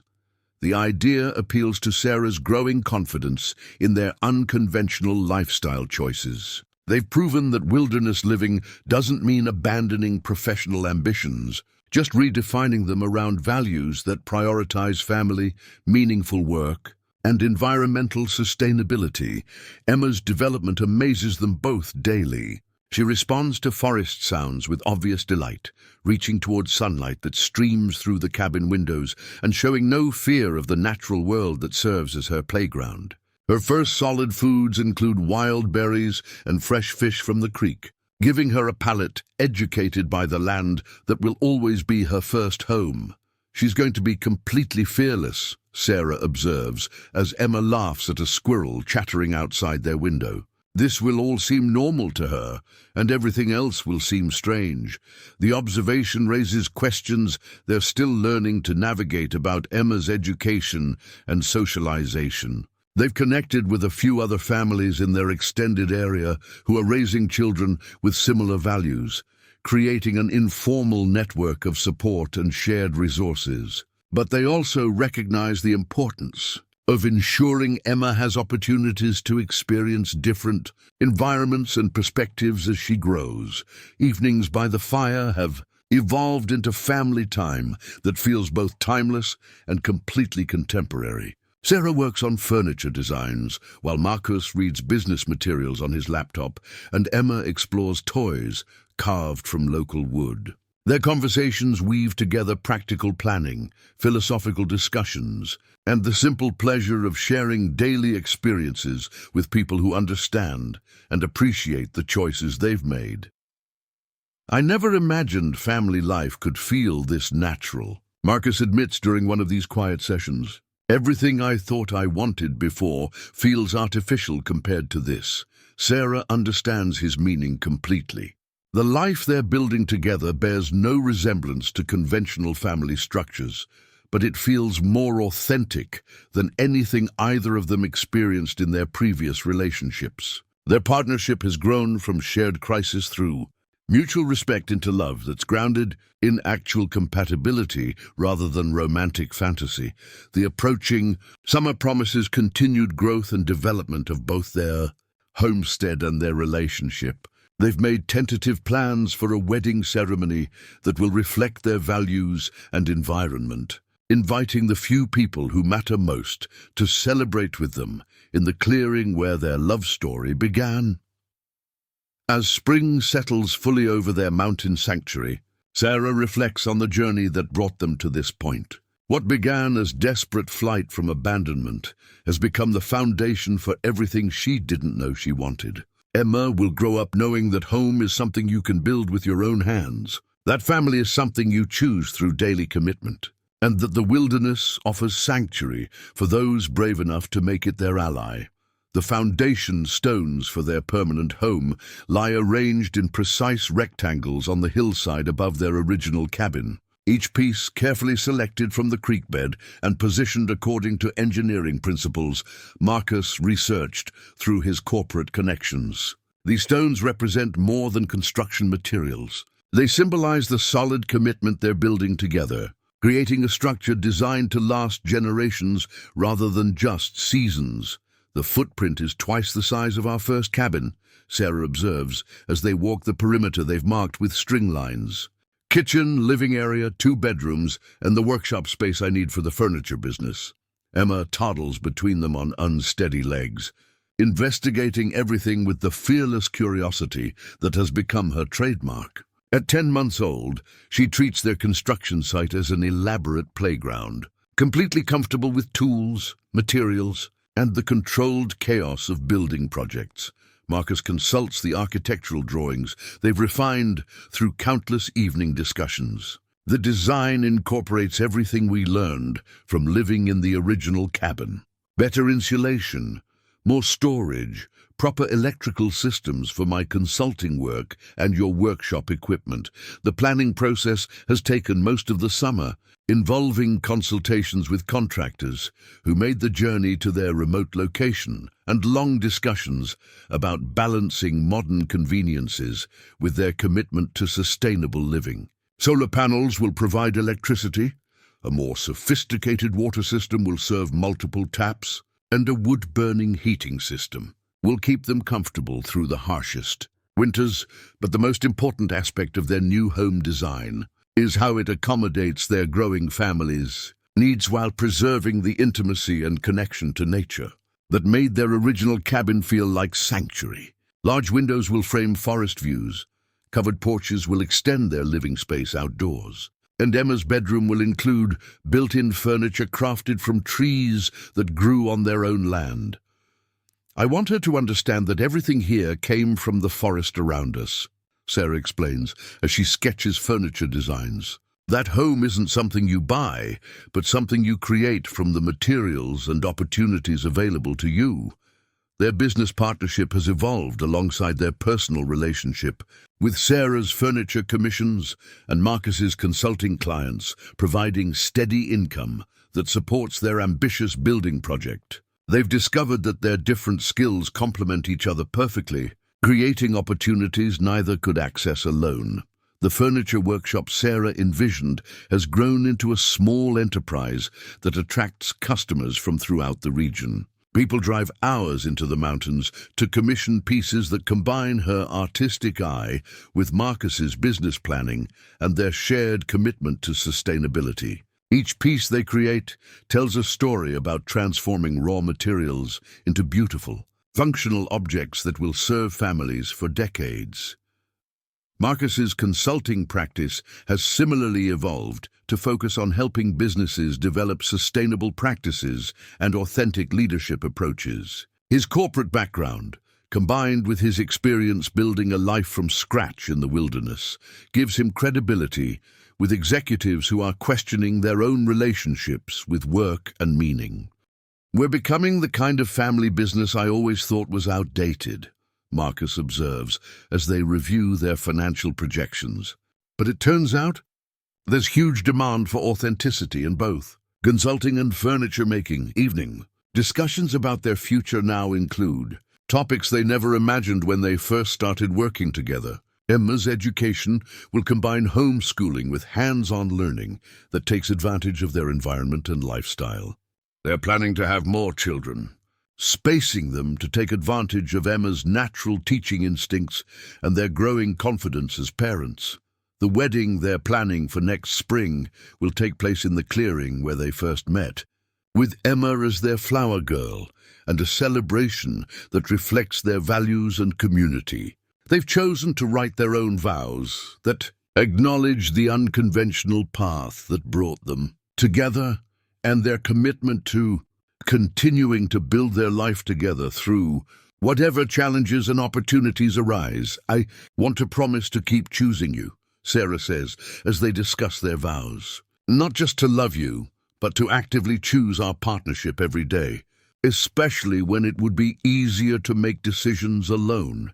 Marcus understands the significance of this commitment from someone who has learned to value independence above security. I want to promise to earn that choice every day by being someone worth choosing, by contributing to what we're building together rather than just benefiting from it.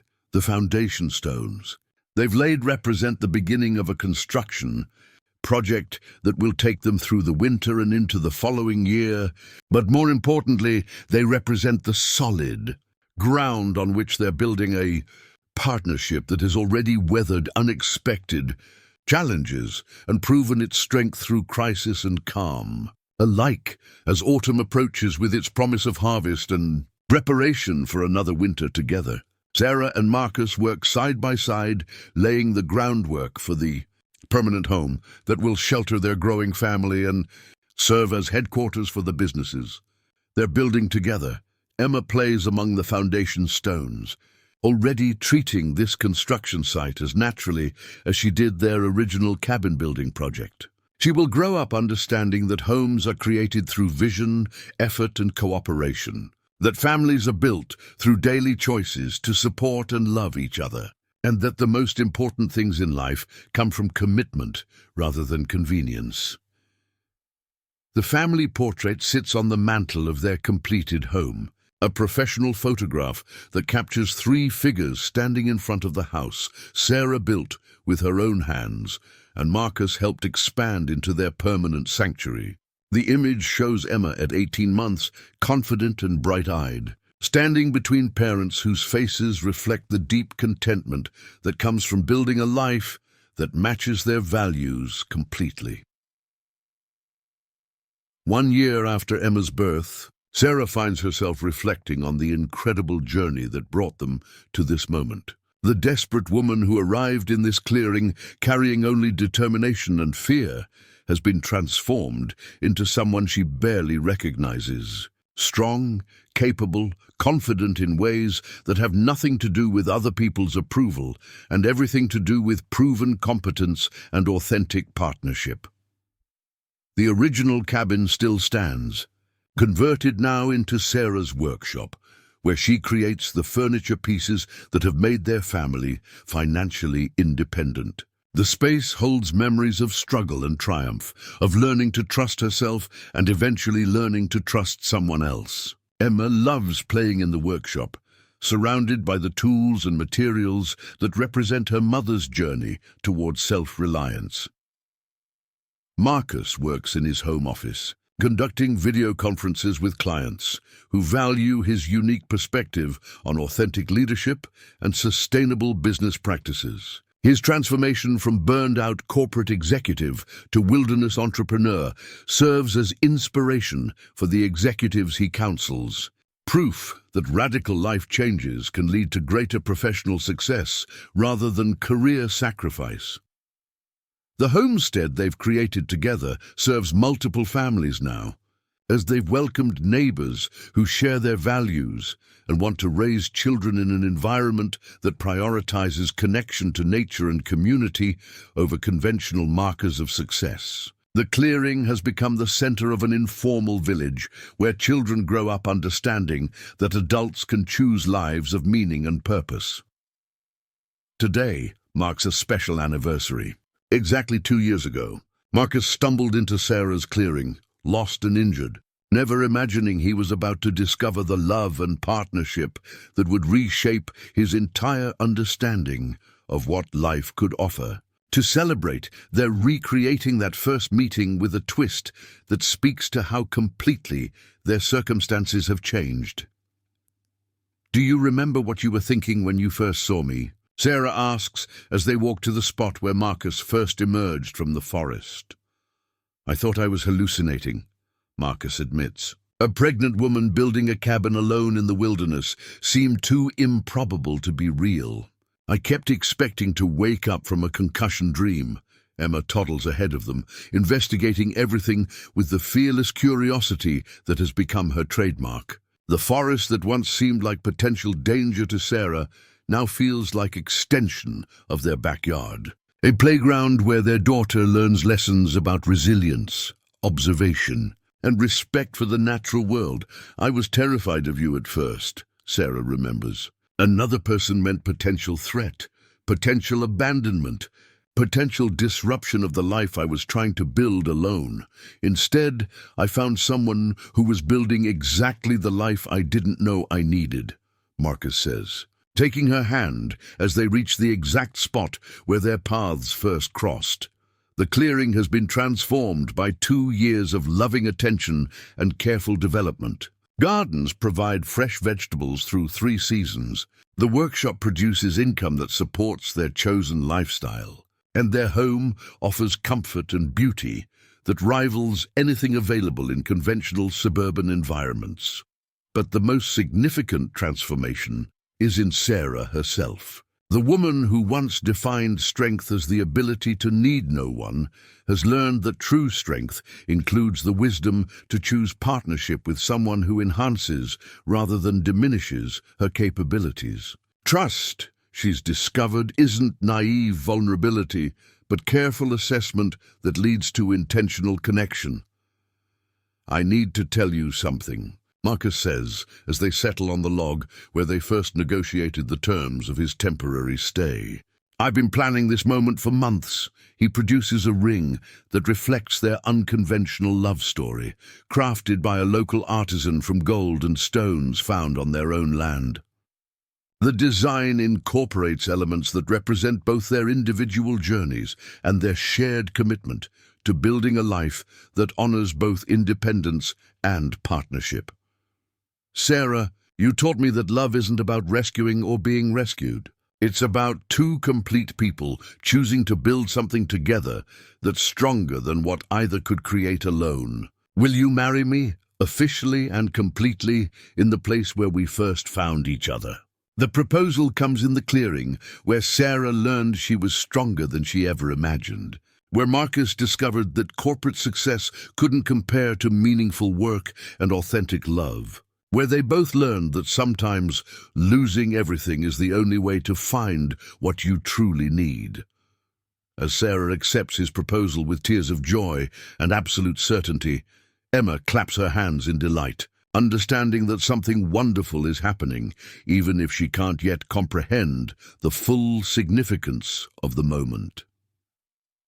Looking around the clearing that has become their world, Sarah realizes that every challenge that brought her here, every moment of fear and struggle and determination, led to this exact moment of complete happiness. Sometimes the best life isn't the one you plan, but the one you build from the pieces left after everything you thought you wanted falls apart. The family portrait will be updated next spring to include wedding rings and the growing confidence that comes from proving love through daily choices rather than just romantic promises. But today, in the clearing where everything began, they celebrate the perfect timing that brought 2 lost souls together exactly when they needed to find each other.